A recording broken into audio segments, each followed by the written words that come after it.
தேவனது பார்வையில் நீங்கள் முக்கியமானவர்கள். கர்த்தராகிய ஆண்டவர் எல்லா ஜாதிகளுக்கும் முன்பாக நீதியையும் துதியையும் முளைக்க பண்ணுவார்.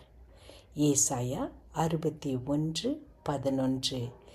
தேவன் இந்த அண்ட சராசரங்களில் நடக்கிற அனைத்து காரியங்களையும் அவரது திட்டத்தின்படி நடத்தி கொண்டிருக்கிறார்.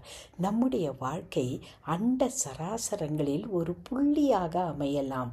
ஆனால் நாம் ஒரு சிறிய புள்ளியாக இருப்பினும் தேவன் நம்மை குறித்து அக்கறை உள்ளவராக இருக்கிறார்.